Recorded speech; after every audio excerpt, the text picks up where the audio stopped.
Mother and son left homeless after fire raises Trelawney house. A mother and her 18-year-old son are now homeless after a fire of unknown origin razed the one apartment building in which they occupied in Hayes Settlement, Trelawney, early Thursday morning. Reports were that residents were alerted that a house was on fire in the community. They tried to assist to put out the blaze, but were unsuccessful as it quickly engulfed the building. Checks made by reporters reveal that the fire brigade informant received a call about a fire in Hill Settlement about 1 p.m. Upon the arrival of the firefighters, the house was destroyed. They carried out cooling down operations on the smudging rubble.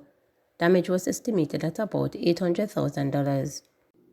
St. Andrew music producer charged with murder. A 27-year-old St. Andrew music producer who was held at the airport allegedly trying to flee the country has been charged with murder and is to go to court next week.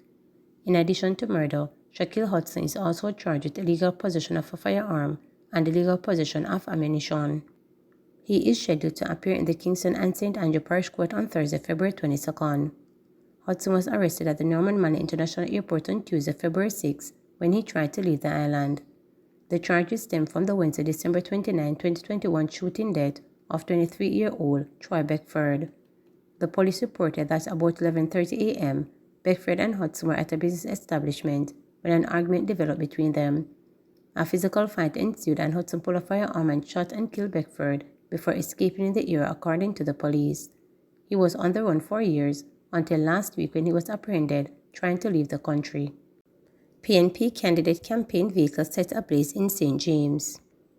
As the campaign beats up ahead of the February 26 local government election, there is an indication of political tension in St. James after a campaign vehicle belonging to the PNP candidate for the Rose Hall division was set ablaze. The blaze was reportedly sometime after 7 p.m. Thursday. The police are investigating the incident. The PNP candidate and owner of the vehicle, Jason Cummins, said the unit was fitted with sound equipment for promotion purposes as well as power generation machine. I don't know why anyone would choose to go that route, but I still love you. I'm asking my supporters, no uproar. I ask that none of my supporters go out there and do anything and defend it. Let it be, he pleaded.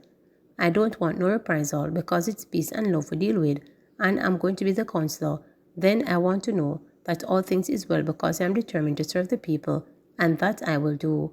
So, burn up one vehicle won't stop me from winning the election, the PNP candidate declared.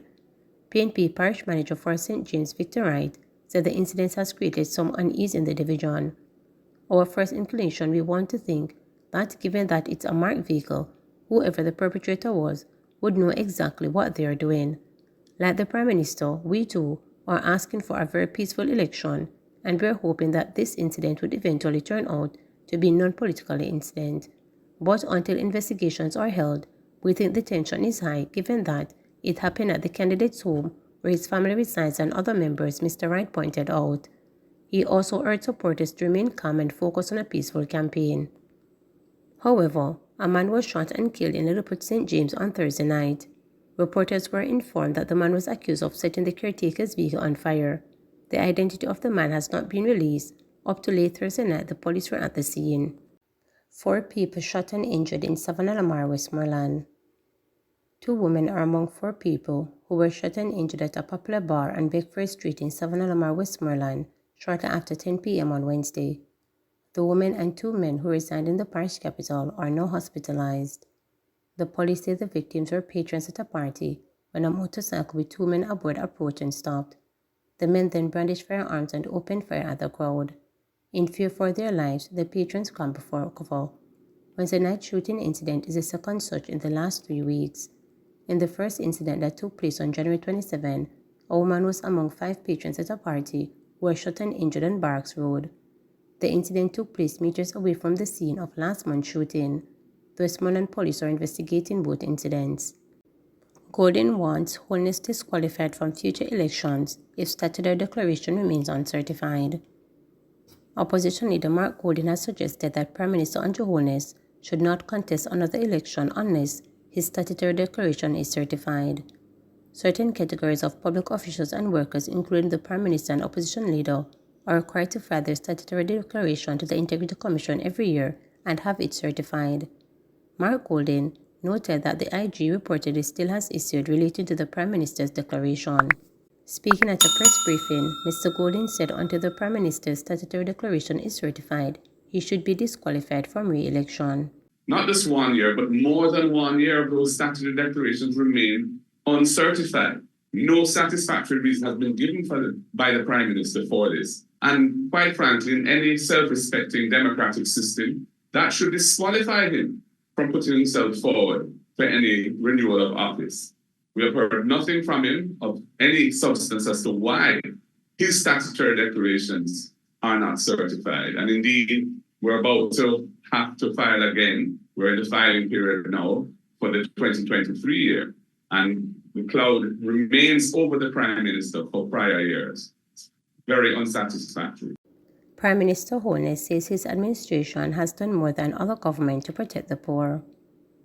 Prime Minister Andrew Holness said his administration has done more than any other government to protect the poor. According to the Prime Minister, the steps taken by his administration to combat inflation show it has done more than to protect income, pensioners, and the poor. He said these steps have resulted in inflation trending down from up to 12% during the COVID-19 pandemic. However, the Prime Minister says while the rate of inflation is decreasing, it is not yet tamed. He was speaking at the Jamaica Dental Association's annual conference on February 14. And now, even after a period of global inflation because of the pandemic, where countries in North America saw inflation rose as high as 12%, in the United Kingdom inflation went to as high as 12%. In Jamaica, inflation went to that level as well. But now it is trending back within our targeted band of 4 to 6%. And that means that we have done more than any other administration to protect fixed income workers, to protect pensioners, and to protect the poor than any other administration by this one policy metric of targeting and controlling inflation. Inflation has been, my script says, has been tamed. Inflation is a beast that's hard to tame. What you want to do with inflation, however, is to manage your economy such that you are targeting inflation. And that's essentially monetary policy. And what we have done is to be very strategic. Our administration introduced this whole business of inflation targeting. Before, monetary policy was focused on trying to control the exchange rate, and that led to significant depletion in our reserves. We've changed all of that. Hospital porter freed of gun charges. A man who was charged with illegal possession of firearm and ammunition was freed after the sole eyewitness admitted under cross-examination that he was a habitual liar and that he was telling lie on the accused. Freed was 32-year-old hospital porter Damien Anderson of Bull Bay, St. Andrew.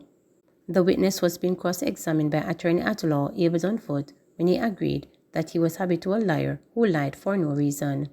He admitted to telling a lie when he said Anderson was one of the 3 men who had a firearm on the day of the incident because he was unable to identify the men on the early morning of the incident.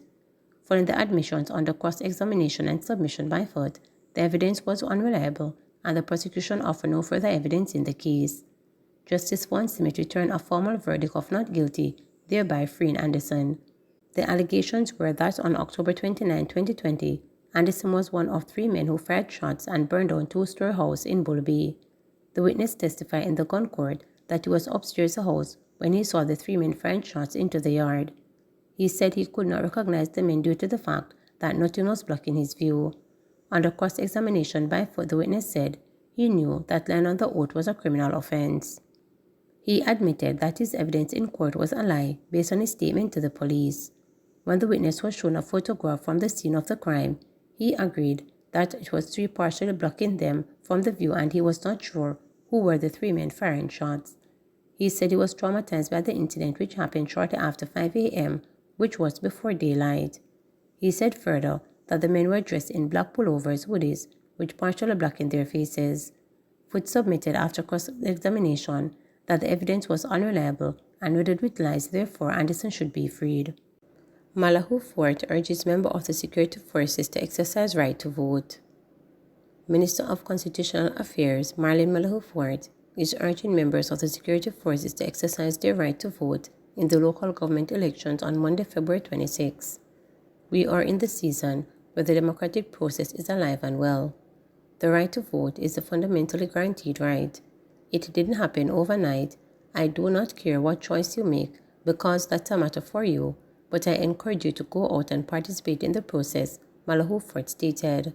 She was bringing greetings at the West Jamaica Conference of Seventh-day Adventist Churches for its annual Security Forces and Youth Membership Prayer Breakfast held at the SDA Conference Center in Mount Seal in St. James recently.